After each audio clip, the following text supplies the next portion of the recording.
अब जरा ध्यान दो बेटा, लास्ट क्लास में जो हमने टॉपिक किया था ना, उस टॉपिक में हमने बातें की थी आपसे राउल्स लॉ की, पार्शियल प्रेशर की, वगैरह वगैरह की। उस पे हमारे पास एक एग्जांपल आया, एग्जांपल नंबर 2.5। तो एनसीईआरटी के इस एग्जांपल में हम किस चीज पे ध्यान दे रहे हैं, सारे बच्चे ध्यान दें। The vapor pressure of chloroform, which is CHCl3, and dichloromethane, which is CH2Cl2, at 298 Kelvin are this and that. ये भैया आपका वेपर प्रेशर है, लेकिन ये कैसा वेपर प्रेशर है? ये दोनों का अलग अलग का वेपर प्रेशर है। ये पी नॉट है। किसने बोला? बिल्कुल सही बोला है। ठीक है बेटा। अब वो कह रहा है calculate the vapour pressure of the solution present by mixing of this. अब ये गिवन मास है। ये क्या है फैजान? एक बात बता, क्या इनका नाम पढ़कर हम इनका मोलिक्यूलर मास निकाल सकते हैं? Yes sir. बस वही करा है मैंने आपसे कहा कि भैया मॉलिक्यूलर मास बताओ दोनों का, नाम पढ़ के ही पता चल गया। उसके बाद मैंने आपसे कहा इनका गिवन मास कितना, इतना, और गिवन मास मॉलिक्यूलर मास तो हमें क्या मिल जाता है Faizan? Number of moles.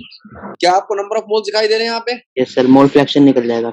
Number of moles मिल गया तो दोनों का मोल फ्रैक्शन निकल जाएगा। Yes sir.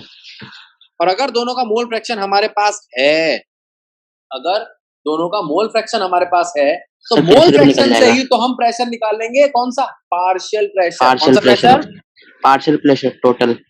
According to Raoult's law total pressure कितना होता है? Pressure of A plus P naught B minus P naught लिखना था बेटा, यहाँ पर गलती से मैंने पी नॉट नहीं लिखा है इसको, यहाँ पर पी नॉट आना था। पी नॉट ए मल्टीप्लाई में काई बी। ठीक है? Yes sir. तो टोटल प्रेशर आ गया। Yes sir. तो पी ए क्या होगा? टोटल प्रेशर मल्टीप्लाई में काई ए, और पी बी क्या होगा? टोटल प्रेशर मल्टीप्लाई में काई बी। पहले आराम से इसको समझ लो। क्या ये एग्जांपल आपको समझ में आया? Yes sir. पक्का? यस सर पक्का। Yes sir. चलो ठीक है।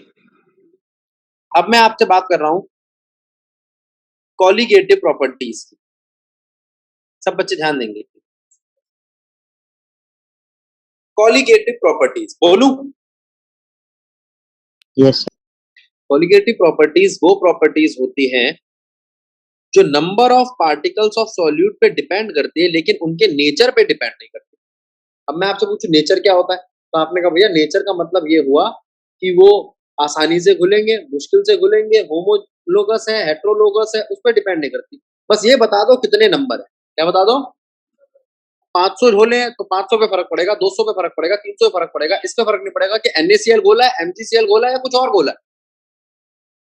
Qualitative properties are those properties which depends only on the number of particles of solute but independent of its nature. There are 4 kinds of qualitative properties. One is relative lowering in vapor pressure. Second, elevation in boiling point. Third, freezing point. Fourth, osmotic pressure. अब मैं आपसे पहले पूछ रहा हूँ, क्या आपको boiling point पता है जो आप एलिवेशन बॉइलिंग पॉइंट की बात करो? What is boiling point? Freezing point पता है क्या होता है? तो हम पहले ये पता कर लेना बॉइलिंग पॉइंट क्या होता है, फ्रीजिंग पॉइंट क्या होता है। आप में से कोई बच्चा मुझे बॉइलिंग पॉइंट की डेफिनेशन देगा? Maximum temperature at which object starts boiling. हैं भैया जब वेपर प्रेशर बनते हैं तो उस समय जो टेम्परेचर होता है उसे शायद बॉइलिंग पॉइंट कहते हैं। जब वेपर प्रेशर बनता है तो उससे जो उस समय टेम्परेचर होता है उसे। चलो ठीक है। और कोई बच्चा कोई डेफिनेशन देगा बॉइलिंग पॉइंट की? मैक्सिमम टेम्परेचर जब वो जो लिक्विड होता है वो अपने मैक्सिमम टेम्परेचर तक पहुंच जाता है, जिसके बाद वो स्टेट चेंज कर जाता है लिक्विड से गैस में। चलो सब बच्चे ध्रुव का आंसर सुनेंगे। ध्रुव सही से बता, what is boiling point? It is the temperature at which the liquid start changing its state into the gaseous form. बिल्कुल, ये जवाब है इसका। आप ना भटक जाते हो आंसर से। ये वो जवाब है जो गलत जवाब है, जो ध्रुव ने दिया।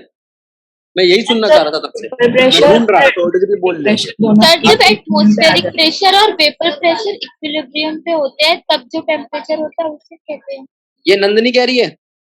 Yes sir. नंदनी वाला जवाब बिल्कुल ठीक है। जरा इधर आ जाओ, सब बच्चे इधर आ जाओ, इधर आ जाओ। बॉइलिंग पॉइंट बच्चे ज्यादातर समझते हैं boiling point is that temperature at which liquid phase start converting into gaseous phase या गैसियस स्टेट। जब कोई लिक्विड फेज से अपने गैसियस फेज में जाना शुरू कर दे उसको हम कहते हैं बॉइलिंग पॉइंट। ये गलत डेफिनेशन।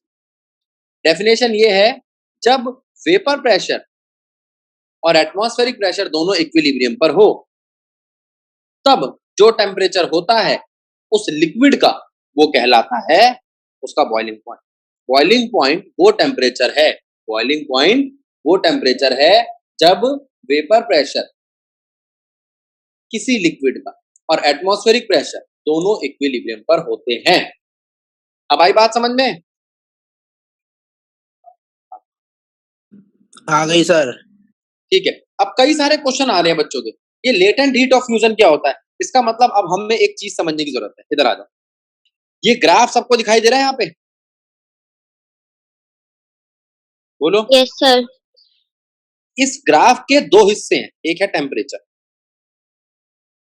और एक है एनर्जी या हीट। मैंने आपसे कहा कि भैया यहाँ पर टेम्परेचर बढ़े जा रहा है, टेम्परेचर बढ़े जा रहा है, टेम्परेचर बढ़े जा रहा है और स्टेट चेंज नहीं हो रही, तो आप कहोगे हाँ भैया ये हीट है ना। कैसी हीट है? अरे जेन्युइन हीट है। Specific heat. आपको हाँ स्पेसिफिक हीट है, बिल्कुल सही, स्पेसिफिक हीट। आप इसको कह सकते हो ऐसी हीट है जो टेम्परेचर बढ़ा रही है। अच्छा, जो हीट टेम्परेचर ना बढ़ाए उसको हम हीट ही नहीं मानेंगे, बिल्कुल सही। ये हमने पैरामीटर पहले सेट कर रखा था कि हीट हमेशा टेम्परेचर बढ़ाती है। हम ये नहीं मानते थे कि ऐसा भी हो सकता है कि हीट तो मिलती रहे, एनर्जी मिलती रहे, टेम्परेचर ना बदले, फेज बदले। क्या बदले? आओ जरा हम इसको तसल्ली से एक बड़ा ग्राफ बना के समझेंगे। आ जाओ सब बच्चे, इधर ध्यान दो।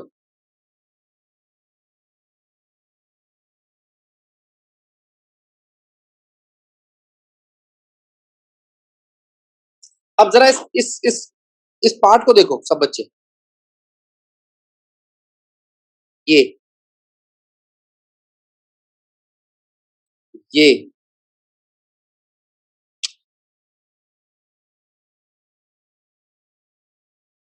और ये ब्लू पार्ट दिखाई दे रहा है बेटा आपको? Blue part. Yes sir. अब येलो पार्ट देखो। क्या आपको ऐसा लग रहा है येलो पार्ट पे वाई एक्सिस बढ़ ही नहीं रहा? वाई एक्सिस रुक जाता है। क्या है वाई एक्सिस? टेम्परेचर। और एक्स एक्सिस क्या है? हीट। ये लास्ट ईयर हमने फिजिक्स में पढ़ा था। अब मैं आपसे पूछता हूं, ये कौन सी स्टेट लिखी दिखाई दे रही है आपको? सॉलिड।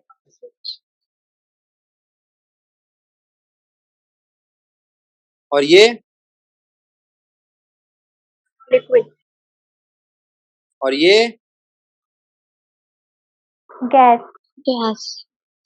सॉलिड से जब वो लिक्विड में कन्वर्ट हो रहा था तो उसके पास एक इक्विलिब्रियम आ गया था। सॉलिड और लिक्विड दोनों फेज थे यहाँ पे। यहाँ पर लिक्विड अपने आप को कन्वर्ट कर रहा था गैस में।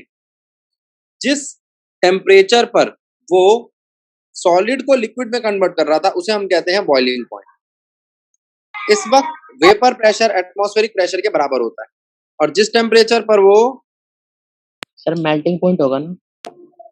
सॉरी हाँ मेल्टिंग पॉइंट, नीचे वाला मेल्टिंग पॉइंट। और जिस टेम्परेचर पे वो इसको कन्वर्ट कर रहा था लिक्विड को गैस में, उसे हम क्या कहेंगे? Boiling point. अब कोई बच्चा क्या ना भैया सॉलिड से लिक्विड में जा रहा है, ये सॉलिड से लिक्विड में जा रहा है तो ऐसा भी तो हो सकता है ये लिक्विड से सॉलिड में आ रहा हूं तो इसको मेल्टिंग पॉइंट के साथ साथ क्या फ्रीजिंग पॉइंट भी कह सकता हूं? Yes sir. फ्रीजिंग पॉइंट वो टेम्परेचर है जहां पर सॉलिड और लिक्विड दोनों फेज इक्विलिब्रियम पर होते हैं।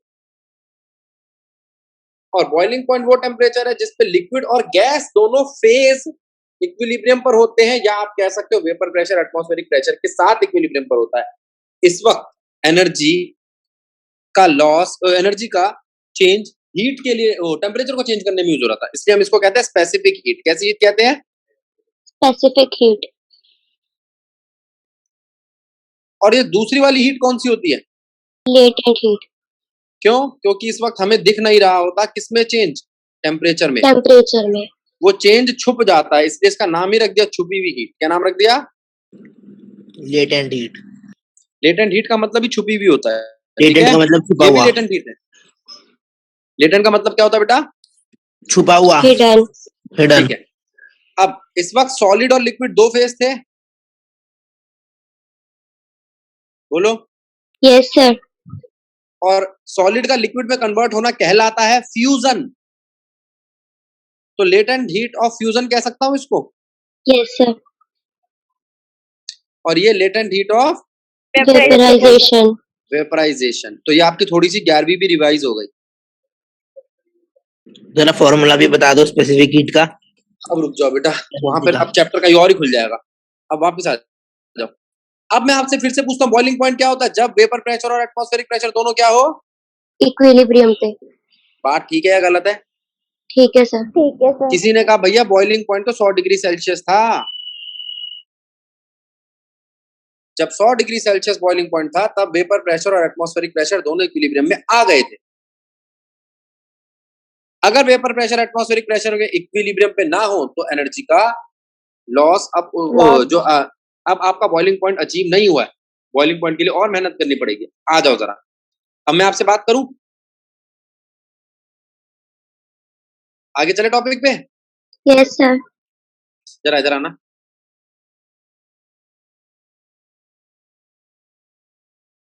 अब एक एक करके कुछ चीजें देखेंगे। सब बच्चे ध्यान दो स्क्रीन पे। ये फिर से हमने वही चालू कर दी चीजें, प्योर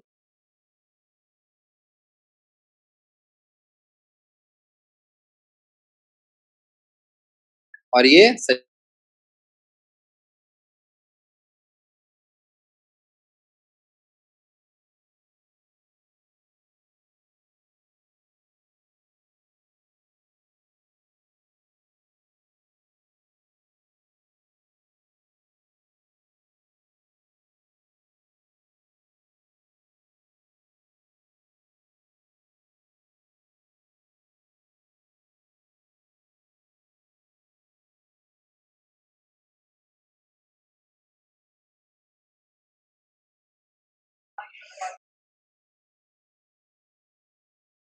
देखो,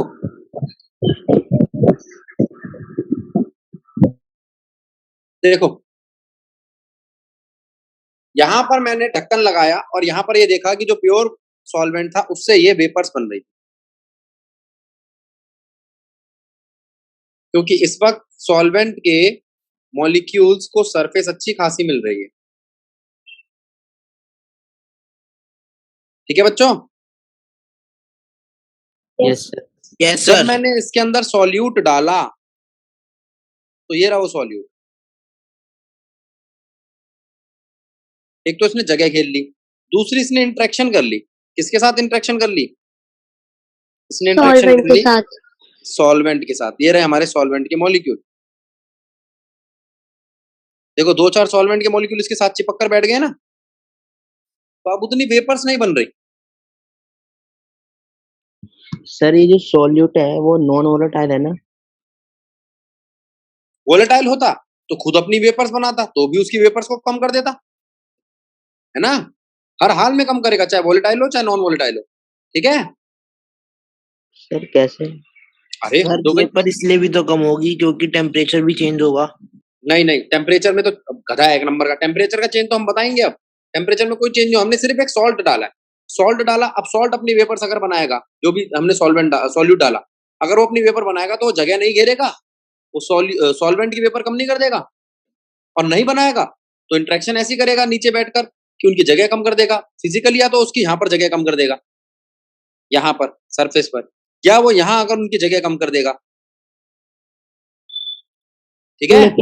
लेकिन टोटल प्रेशर तो बढ़ जाएगा ना? टोटल प्रेशर बढ़ कैसे जाएगा? क्योंकि सर सॉल्यूट और सॉल्वेंट दोनों प्रेशर लगा रहे हैं उसके सरफेस पे। अच्छा, इसका मतलब ये हुआ कि अब वो सॉल्यूट और सॉल्वेंट जो है वो सबके सब वेपर बनने लग गए। पहले तो जो था सिर्फ सॉल्यूट सॉल्वेंट सॉल्वेंट बन रहा था, अब सॉल्यूट भी बन रहा है। उसी टेम्परेचर पे बन रहा है क्या? ये कैसे पता चलेगा? और जो उनके बीच में केमिकल बॉन्ड बना उसकी बात तो भूल ही गया। कुछ तो नया बॉन्ड बना होगा, 1 2 3 4 5। उसको तोड़ने के लिए भी तो मुझे टेम्परेचर चाहिए होगा। तो मतलब स्पीड ज्यादा करनी पड़ेगी है ना, तभी होगा वो। स्पीड ज्यादा करनी चाहिए, कुछ भी बोलो उसको, आप ये बोलोगे आप नीचे से उसको हीट देनी पड़ेगी हाँ ये सर और हीट ज्यादा। हीट बोल रहा हूँ heat। अब वापस एक बार इधर आ जा, देखो अभी रुक जाओ बेटा, ये डिस्ट्रैक्ट मत करो टॉपिक को। पहले यहाँ देखो ये क्या है, प्योर सॉल्वेंट। क्या है ये? अब प्योर सॉल्वेंट किस में बदल चुका है? सॉल्यूशन। जब प्योर सॉल्वेंट सॉल्यूशन बना, जब प्योर सॉल्वेंट सॉल्यूशन बना तो वेपर प्रेशर डिक्रीज हो गया। इस वक्त हुआ क्या? वेपर प्रेशर डिक्रीज हो गया। तो आप ये कह सकते हो कि भैया ओरिजिनली वेपर प्रेशर था पी नॉट ए, हाँ, यस सर। अब वो प्रेशर हो गया है पी ए। तो यहां पर लॉस आया, लोअरिंग इन वेपर प्रेशर। क्या आया है? Lowering in vapour pressure. वो है P naught A minus P A. और अगर मैं आपसे बात करूं relative lowering in vapour pressure की, तो वो क्या है? P naught A minus P A divided by P naught ए। बोलो ठीक है, बात गलत है? ठीक है सर। ठीक है सर। तो क्या है lowering in vapour pressure? Vapour pressure of pure solvent minus vapour pressure of solvent. क्या है relative lowering in vapour pressure? Vapour lowering in vapour pressure divided by vapour pressure of pure solvent. ठीक है, बोलो। Yes sir. Yes sir. अब ये किस चीज पे डिपेंड करेगा? ये राउल्ट्स लॉ के हिसाब से फिर मोल फ्रैक्शन पे डिपेंड करेगा, सॉल्यूट के। उसको अभी हम बाद में बात करेंगे। पहले बताओ ये बात समझ में आई? Yes sir. यस। अब फिर से मैं इस सेट को उठा रहा हूं।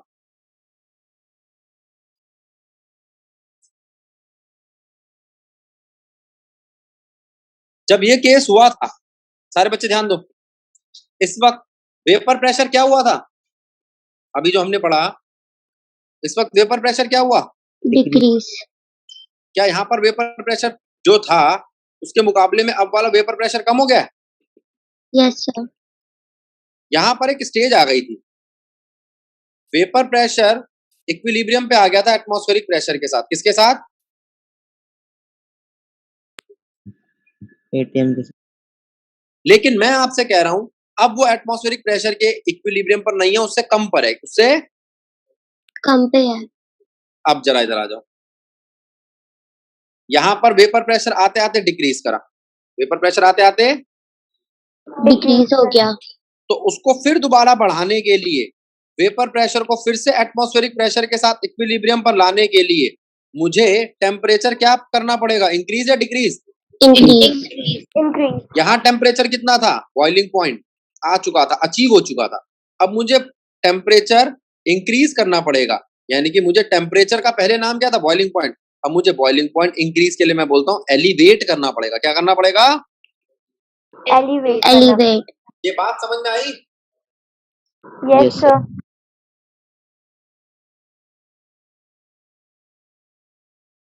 देखो मैं आपसे बात कर रहा हूं कि भैया जब आपको वेपर प्रेशर बढ़ाना पड़ेगा तो वेपर प्रेशर बढ़ाने के लिए आपको टेम्परेचर बढ़ाना पड़ेगा। टेम्परेचर बढ़ाना पड़ेगा तो वो टेम्परेचर वो पॉइंट नहीं रहेगा जिससे आपने नाम बॉइलिंग पॉइंट दिया था। पहले वो 100 डिग्री सेल्सियस था, पहले कितना था? 100। अब कितना है? 104। कितना फर्क आया? 4 डिग्री। कितना फर्क आया? 4 डिग्री का। तो क्या इसको आप कह सकते हो elevation in boiling point, change in boiling point? Yes sir. इसी के बारे में पढ़ेंगे आज हम। अगर मैं आपसे कहूं कि भैया ग्राफ बनाना, सब बच्चे ग्राफ देखेंगे।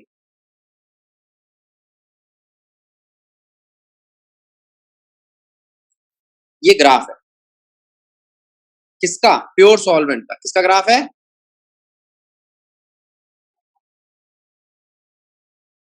Pure solvent.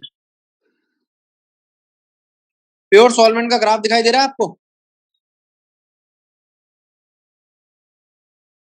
इस पर एक पॉइंट आया यहां पर, जब टेम्परेचर मुझे अचीव हो गया, जब वेपर प्रेशर, ये नीचे वाला इसका, अच्छा एक्सिस देख लो पहले आप, ये कौन सा एक्सिस है इसका? टेम्परेचर। और ये क्या है? Vapour pressure. यहाँ पर वेपर प्रेशर 1 एटमॉस्फेयर है, इसका मतलब समझे? कब वेपर प्रेशर 1 एटमॉस्फेयर होता है? इक्विलिब्रियम पे। इक्विलिब्रियम पे। जब वेपर प्रेशर एटमॉस्फेयर के साथ इक्विलिब्रियम कर ले, और जब वेपर प्रेशर एटमॉस्फेयर के साथ इक्विलिब्रियम कर लेगा उस वक्त पर टेम्परेचर क्या होगा? Boiling point. Boiling point, original boiling point, delta sorry T naught B क्या होगा? T0B। ये किसकी बात कर रहा हूं मैं? किसकी बात कर रहा हूं मैं? Pure solvent. अब मैंने क्या करा, इसमें थोड़ा सा सॉल्यूट डाल दिया तो ये सॉल्यूशन बन जाएगा। Yes sir. क्या सॉल्यूशन बनते इसका ग्राफ गिर जाएगा? तो आप कहोगे भैया आपको कैसे पता? अरे भाई मुझे पता, अभी तो बताया वेपर प्रेशर गिर जाती है। क्या होता है? डिक्रीज हो जाती है वेपर प्रेशर। पहले वेपर प्रेशर का ये ग्राफ था, अब वेपर प्रेशर का ये ग्राफ है। क्या दोनों में चेंज है? Yes sir. Yes sir। क्या आपको ऐसा लग रहा है, क्या आपको ऐसा लग रहा है कि अब भी इसका वेपर प्रेशर 1 एटमॉस्फेयर है या गिर गया? कम है आप।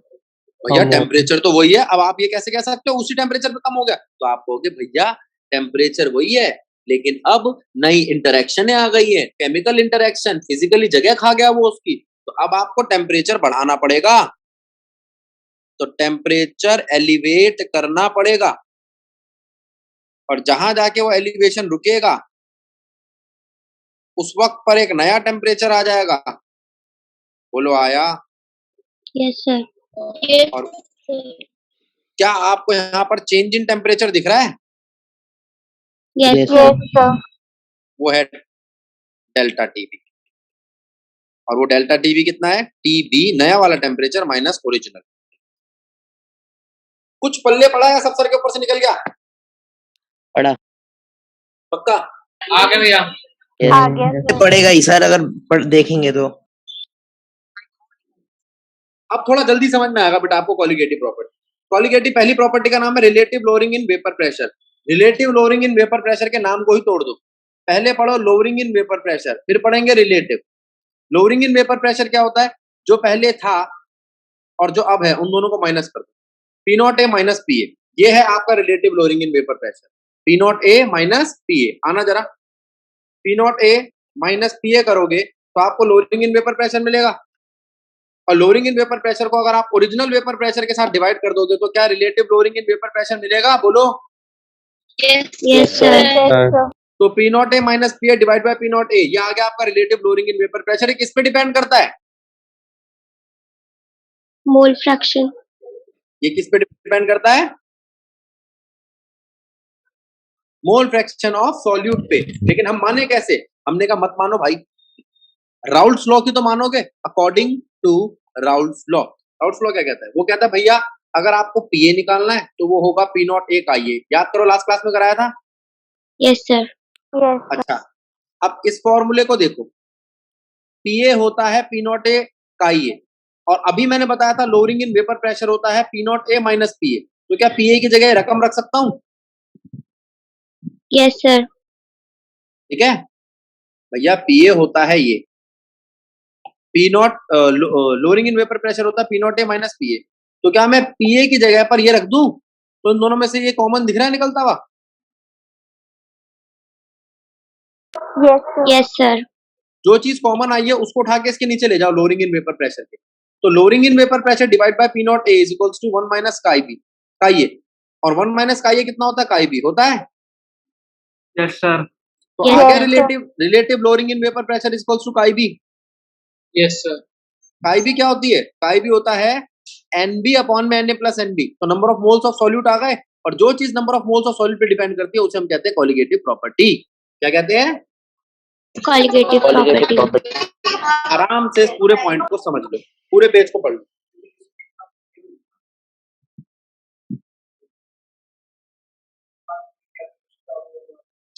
हम हर हाल में बी पे ले आएंगे।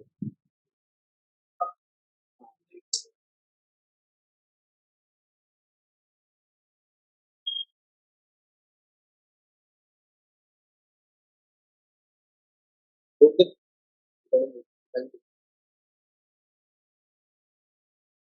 अब मैं आपसे पूछ रहा हूँ जो कॉलिगेटिव प्रॉपर्टी निकाली इसका फायदा क्या? भैया हम ये पता लगाना चाहते हैं जो आपने सॉल्यूट डाला है उसका मॉलिक्यूलर मास क्या है। अब मैं आपसे ये पूछ रहा हूँ, फैजान जरा अपनी आवाज खोलियो। Yes sir. मैंने एक सोल्यूशन बनाया, इस सोल्यूशन में तूने कहा ये है जूस, वही संतरे का, इसका, उसका, किसी का भी, तो तू मुझे बता सकता है कि अगर एक नॉर्मल आदमी, मैं ये नहीं कह रहा कोई साइंस वाला, कैसे बताएगा कि संतरे का जूस अच्छा है या खराब है? टेस्ट करके, मतलब उसके टेस्ट में कोई अगर खट्टापन आया, फर्मेंटेशन, ये हमारा दिमाग जानता है। आप छोटे बच्चे को पिलाओगे ना उसको पता नहीं चलेगा, लेकिन हम पी पी के इम्यून हो चुके हैं, हमें पता है कि ये संतरे का टेस्ट है, ये सेब का टेस्ट है। आप कई बार तो स्मेल्स बताया तो ये वो चीज होगी।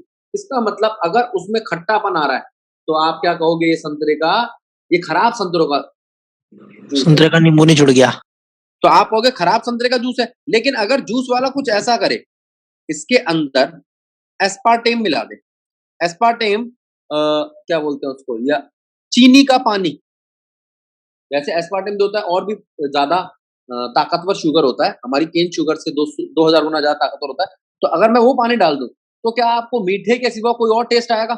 आप कहोगे बड़ा मीठा है, अच्छी मौसम्बी है। हमारा दिमाग स्ट्राइक करता है, वो कहेगा बहुत बढ़िया जूस वाला है, और वो पी लेगा। अगर ये जूस वाला कर रहा है तो आपकी सेहत के साथ सही कर रहा है वो? नहीं, जूस पीने क्यों गया था वो? जिससे उसकी शुगर कम हो। इससे शुगर कम होगी? और क्या इससे उसकी कैलोरी कम होगी?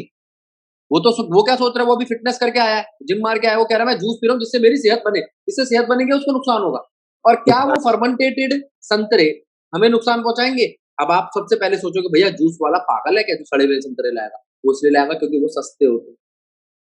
तो आप पता कैसे लगाओगे? तो इसका मतलब अगर आपने किसी को शिकायत करी तो वो क्या करेगा, आपने शिकायत करी, वो विभाग वाला आएगा, वो पहले वो भी पी के देखे, वो क्या हाँ अब मैं भी मरूं, या वो उसका टेस्ट करेगा। तो वो टेस्ट कैसे करेगा?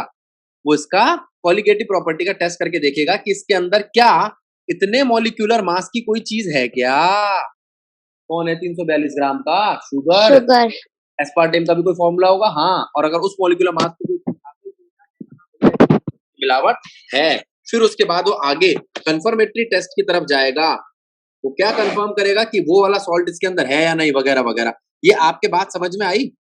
क्या आपके टेस्ट जो होते हैं, अब मान लो मैं एग्जांपल ले रहा हूँ, मुझे ये बातें नहीं पता, मैं पहले बता रहा हूँ कि मुझे इन चीजों के बारे में नहीं पता जो पैथोलॉजिकल लैब में होता है। लेकिन फिर भी अगर कोई शुगर टेस्ट कराने जाता है तो वो खून की आपकी टेस्टिंग करता है, क्या करता है? क्या उसके पास क्या वो काली चुड़ैल है जिसको चटा के चेक कराएगा मीठा है कि खट्टा? कौन वो खून चेक करेगा? मशीन ना। यानी कि इसका मतलब कुछ चीजें होंगी उसके पास, जो कुछ पैरामीटर्स होंगे जो बताएंगे हाँ भैया इसके अंदर शुगर है, और कितना है, और नॉर्मल बॉडी में कितना होना चाहिए, और फलाना ढिमकाना कितना होना चाहिए। मुझे नहीं पता, मैं पहले बता रहा हूँ। लेकिन क्या आपको ऐसा पता है कि राउल्स लॉ से हम करने क्या जा रहे हैं? जैसे यज्ञ ने कहा भैया आपने इतना सारा राउल्स लॉ बढ़ा दिया, अचार डालू मैं इसका? या जो आपने क्वालिटेटिव प्रॉपर्टी पढ़ाई है, क्वालिटेटिव प्रॉपर्टी का काम यह है कि जो आपने सॉल्यूट डाला उसका मॉलिक्यूलर मास ढूंढना हो, क्या निकाल लो। अब आप भैया मॉलिक्यूलर मास तो हमें पता होता है, चीनी मिलाई थी इसमें। अबे वही तो पूछ रहे कितनी मिलाई थी, कौन सी मिलाई थी? Quantitative analysis. क्या कर रहे हैं हम उसका? Quantitative analysis. तो मैं ये पता लगाना चाहता हूँ उसका मॉलिक्यूलर मास क्या है। अब जरा इस फॉर्मूले को देखना, क्या इसके पास मॉलिक्यूलर मास है? हाँ, गिवन मास अपॉन मॉलिक्यूलर मास है इसके पास। तो अगर आपने इसका फॉर्मूला खोला तो मॉलिक्यूलर मास निकल आएगा। जरा इधर आना, क्या लिखा? Application of relative lowering in vapour pressure to determine the molecular mass of solute, to determine the molecular mass of solute. अब मैंने इसको, जिसे relative lowering in vapour pressure होता है, उसको काईबी के बराबर रखा। काईबी को खोला एनबी अपॉन में Na प्लस एनबी, ठीक है। फिर उसके बाद मैंने फॉर्मूला खोला। क्या आप इस फॉर्मूले से वाकिफ हो given mass upon molecular mass के? Yes sir. यस बोल सर। दिया।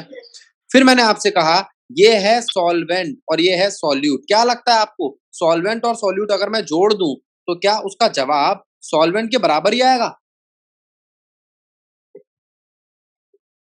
अगर सॉल्यूट बहुत स्मॉल अमाउंट में है तो इसलिए मैंने उसको निगलेक्ट कर दिया। क्या कर दिया?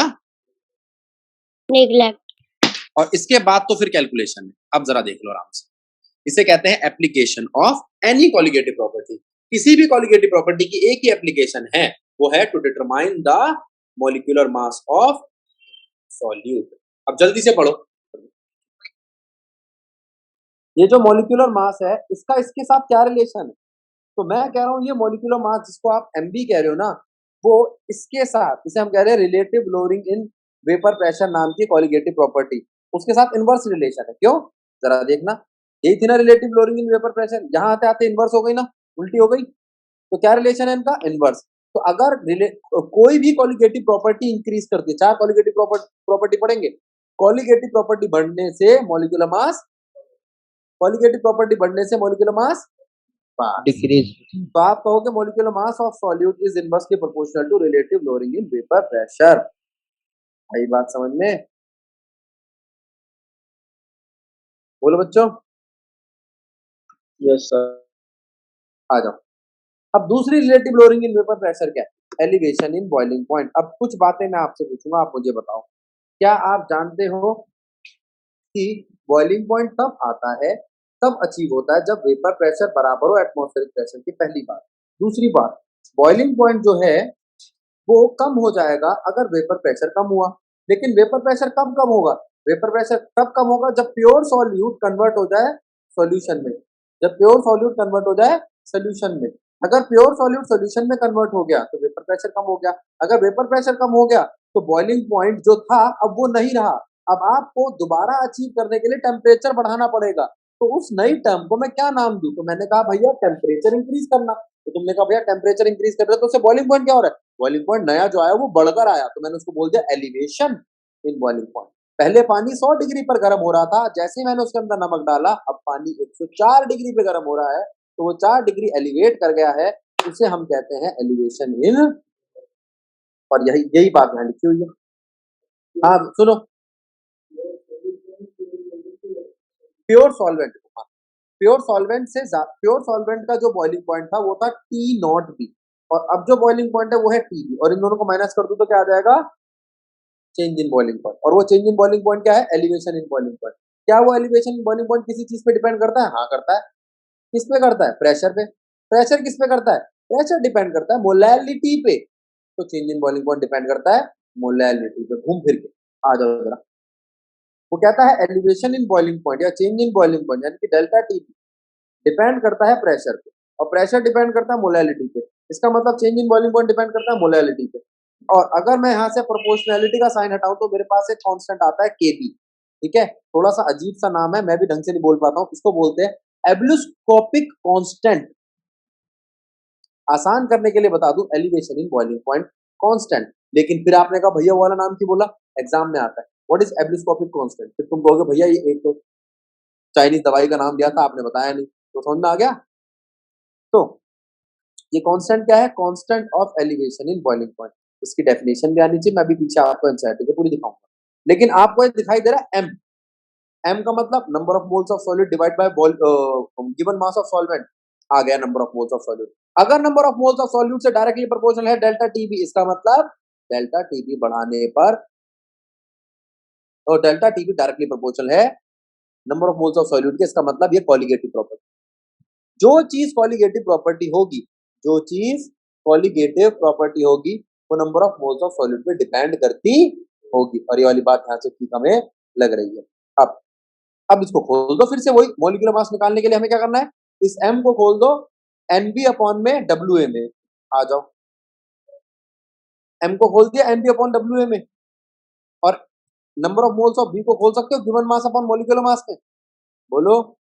और अगर खोला तो क्या ये फॉर्मूला बन जाएगा? Delta T naught B is equals to K B multiply में WB divide by WA multiply में MB इंटू 10 के पावर 3।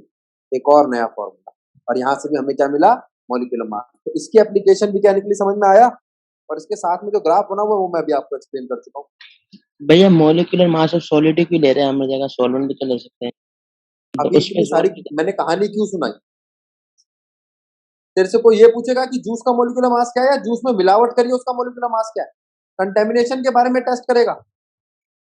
यस। कोई यूं पूछता है तेरे से कि खून में क्या है, या यूं पूछेगा खून का मॉलिक्यूलर मास बता दो।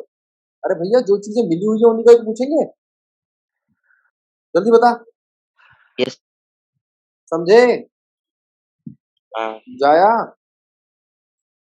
अब पीछे आ जाओ। केबी क्या है? वही एक बारी कोई और बच्चा भी पढ़ लो, कई बारी मेरी प्रोनाउंसिएशन अजीब सी होती है। ये वाले पढ़ना नाम क्या, इसको एबुलियोस्कोपिक ही बोलेंगे इबुलियोस्कोपिक है ना, कांस्टेंट। बस वही है एबुलियोस्कोपिक कांस्टेंट या मोलल एलिवेशन कांस्टेंट या बॉइलिंग पॉइंट एलिवेशन कांस्टेंट। यहाँ पर वो क्या कहता है, इस पूरे को कौन पढ़ेगा राघव, धीरे धीरे मतलब स्पीड में धीरे, ये सारा रीड कर डाल। Let Tb not be the boiling point of pure solvent and Tb be the boiling point of solution. The increase in the boiling point delta Tb equals Tb minus Tb naught is known as elevation of boiling point. Experiment have shown that for dilute solutions, the elevation of boiling point delta Tb is directly proportional to the molar concentration of the solute in the solution. Thus, delta Tb is directly proportional to m, or delta Tb equals Kb into m. Here m stands for molality, is the number of moles of solute dissolved in 1 kg of solvent, and the constant of proportionality Kb is called boiling point elevation constant or molar elevation constant, ebullioscopic constant. The unit of Kb is K Kelvin kg per mole.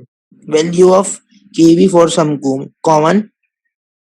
बस यहीं तक दिया, ठीक है। अब हम बात करते हैं आपसे इस ग्राफ की। इस ग्राफ में जो ब्लू कलर की लाइन है वो है प्योर सॉल्वेंट की, ये रही। इस प्योर सॉल्वेंट का वेपर प्रेशर डिक्रीज हो गया, कई बार बता चुका हूँ क्यों, क्योंकि इसके अंदर मैंने सॉल्यूट डाला। जो पहले बॉइलिंग पॉइंट यहाँ पर वेपर प्रेशर एटमॉस्फेरिक प्रेशर के डायरेक्टली प्रोपोर्शनल था, अब वो गिर के यहाँ तक आ गया, यहाँ से गिर के यहाँ पर आ गया, ठीक है।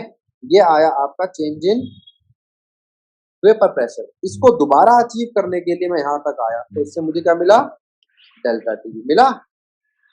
अब सारे बच्चे ध्यान देंगे, ये था आपका एलिवेशन इन बॉइलिंग पॉइंट। दूसरी चीज है डिप्रेशन मतलब गिरना, डिप्रेशन इन फ्रीजिंग पॉइंट। आप इसकी कैलकुलेशन देखोगे तो आपको लगेगा भैया टाइम बच गया हमारा, क्योंकि डिप्रेशन इन फ्रीजिंग पॉइंट और एलिवेशन बॉइलिंग पॉइंट सेम है। लेकिन इस ग्राफ को कैसे समझाएं, ये ग्राफ, ये मैं आज आपको काम के तौर पे दे रहा हूँ। आज आपको एक काम करना है, ये ग्राफ नेक्स्ट क्लास में मुझे आप बच्चे समझाने की कोशिश करोगे, नहीं समझाओगे तो फिर मैं तो समझाऊंगा ही कि कैसे ये आया है, ये सॉलिड कैसे आया, कहाँ से आया।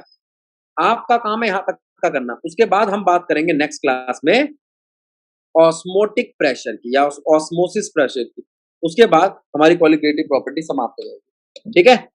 इस वाले पॉइंट को देख लो, अभी छुट्टी नहीं करनी है आपको, मैं एक बार याद कर